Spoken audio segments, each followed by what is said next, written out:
universe. Therefore, to extrapolate all that information, in our solar system alone, 22 trillion living creatures, from little ant monsters to full humanoids. In our solar system alone, 22 trillion people. On the moon, he believed there were 4 billion people. Now, of course, this caught the attention of millions of people, very controversial in the scientific community, but it excited the imagination of the public who read the book. They're like, whoa, we're in a living universe. In 1837, Thomas Dick came up with the idea to draw a giant triangle in the middle of Siberia. So that way other aliens would go, hey, look, there's life down there. And it's funny because that's a stupid idea now. But back then, they didn't have cities illuminated with lights. Like, really, the only way that you could look at a planet in passing to see if there was life on it back then would to have a continent-sized drawing on it. And he's like, listen, I know that's going to take a lot of work, but my dad and a plow, that triangle is done in a day. He can easily walk across Siberia in a day. Hey, I didn't realize that. Siberia and Kuzya. Anyway, so the cat meow. Mungo-like cat. He's like petting the cat, and they're like, no, Mungo, no, you're petting it too hard. Oh, Mungo's so sad. So anyways, what happened was, of course, as scientific advancements get better, his theories start to fall further and further out of favor. Tomorrow, let's consider this a little bit of part one, he plays a minor role in that story, and that's why I'm talking about it now. He plays a minor role in that story, but that story also helped lead to his downfall in a way, because it was a hoax that he got caught up in. Unknowingly, he didn't know he was getting caught up in it, but... And then, so he was this great writer and philosopher and stuff like that, but in the end, he died pretty much penniless. He didn't make a lot of good deals with his publishers, and he died. His books, other people, David Livingstone, the dude who was like in the jungles, and they're like, Livingstone, I presume. He got lost in the jungle or something. I don't know why you're famous for getting lost in the jungle, but anyways, he went out there and did a bunch of like nature work and other jungle stuff, and he compared, he's famous, but, so he's just not nobody, but I guess he's famous just for being lost. Anyways, I guess his review doesn't matter now that I just realized he's just a guy who doesn't know directions. He said that the books that Thomas Dick wrote were on the level of the Bible. Like, that's the level of esteem he had in his lifetime. People looked to him for a way to bridge those two things, and he ended up dying pretty much penniless. Mungo actually had to dig his grave with his bare hands, crying the whole time, going, "Why God take son? No God, only science!" And then like lightning. So that didn't happen, obviously. That didn't happen, obviously. It is interesting, though, to note that, again, the word dick did not mean penis when he was young, but by the time Thomas Dick died, the word dick definitely was slang for penis. So I'm sure he had to hear a lot of jokes before his last 5 years of life about having a dad named Mungo Dick. But that's the life and times of Thomas Dick. I wanted to talk about that. I think the story is interesting, and I think it's interesting how they've still never really been able to combine those two paths. So maybe they're not compatible, science and religion. But again, I think science doesn't care whether or not they're compatible, and religion does want them to be compatible, does kind of glom onto it, and that's really what that story exemplifies. Thomas Dick was really trying to say, hey, listen, give me some of that science, give me some of that knowledge, I'm with you. And yeah, we've never been able to really find that gap. You hear a lot of paranormal investigators saying, hey, let's get a scientist over here, let's use this equipment to see if we can scientifically prove ghosts exist. You never hear a scientist goes, you know what we really need to figure out how the Higgs boson works? We need a bunch of psychics. Let's get some remote viewers over to CERN and find out what's going on. Weird divide. It's a weird little break. deadrabbitradio@gmail.com is going to be your email address. You can also hit us up at facebook.com/deadrabbitradio. Twitter is @JasonOCarpenter. Dead Rabbit Radio is the daily paranormal, conspiracy, and true crime podcast. You don't have to listen to it every day, but I'm glad you listened to it today. Have a great one, guys.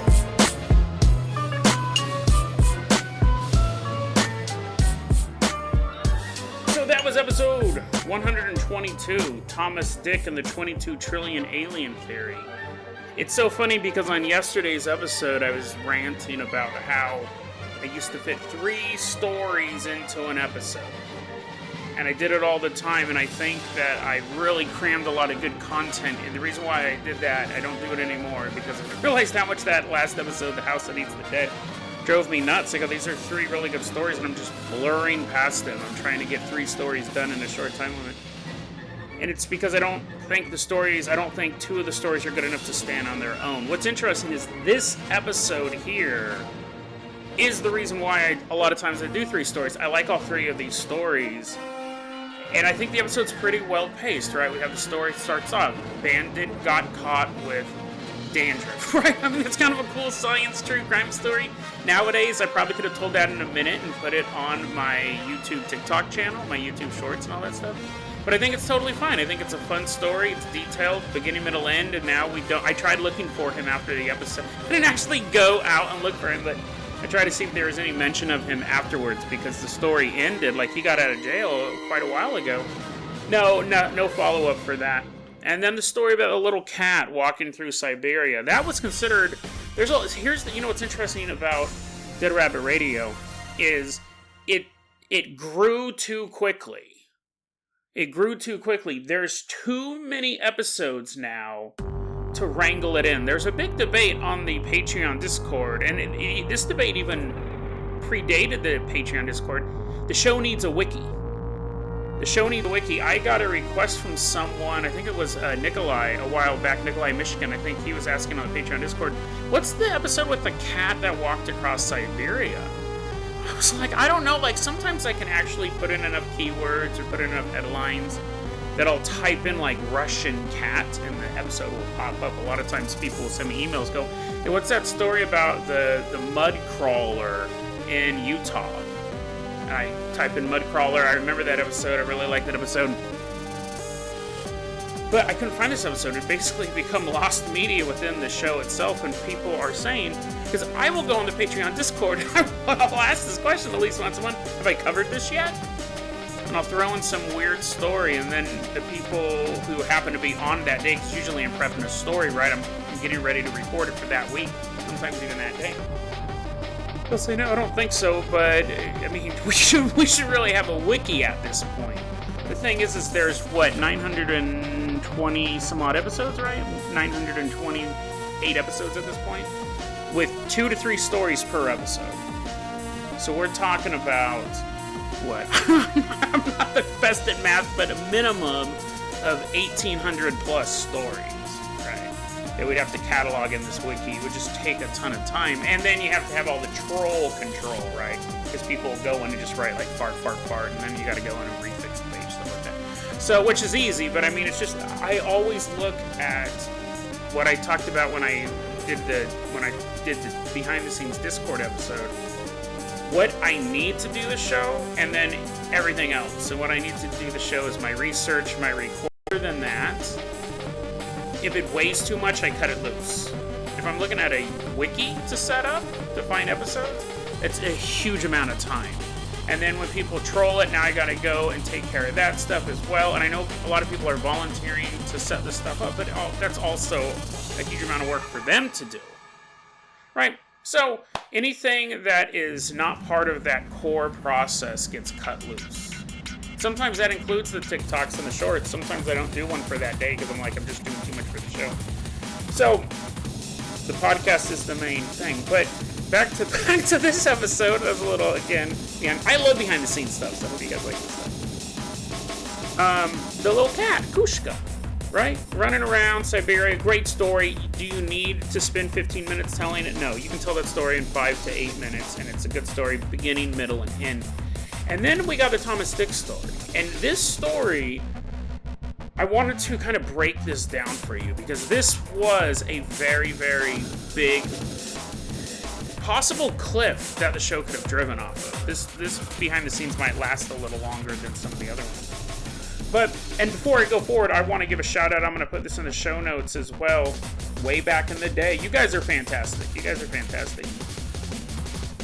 Case in point, way back in the day, Swain on Discord this was like the original Discord, put together a PowerPoint animation proof of concept, and they used this episode. It's only like a minute long. I actually should see if he'll let me use it as a YouTube short, but it's actually just a minute long. It's really cool, and it's animation of the story. Again, here's the thing, like, super fantastic, right? And I think the idea was, what if we started animating episodes every so often? But we're putting out so much content. That's the problem when you put out 5 episodes a week.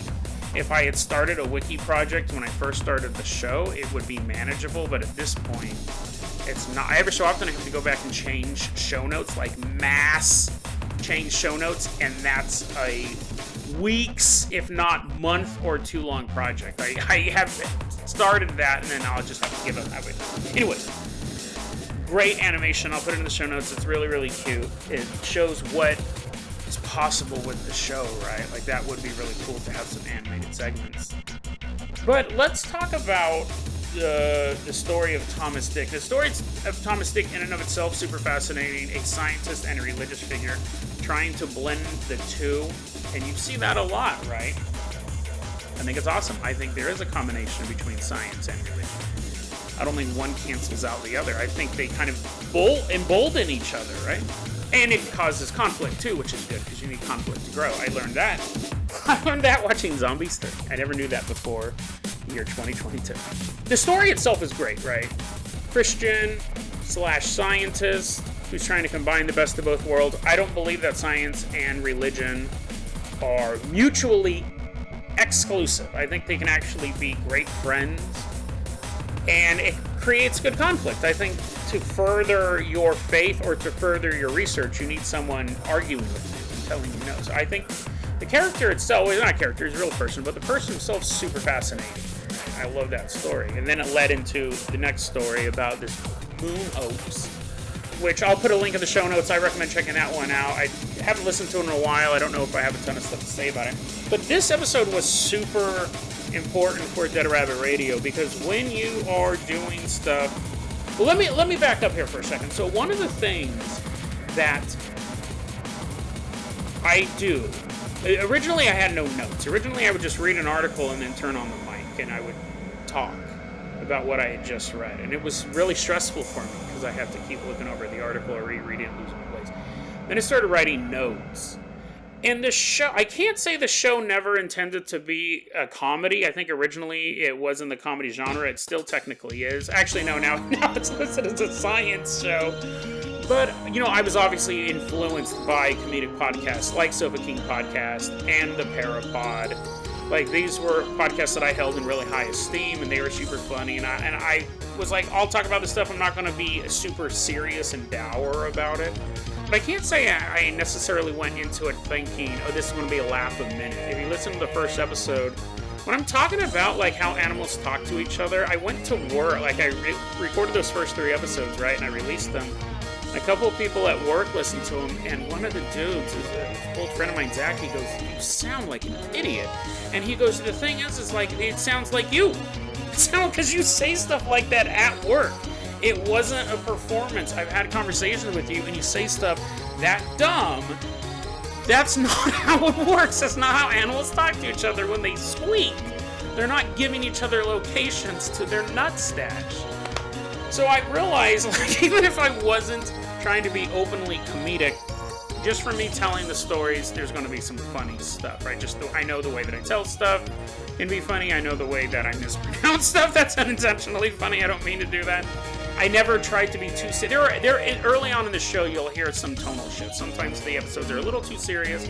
Sometimes they're a little too funny, a little too zany. And you can hear me kind of going back and forth. Now, you may have the first story in an episode be funny and the second episode be kind of darker, like a true crime thing.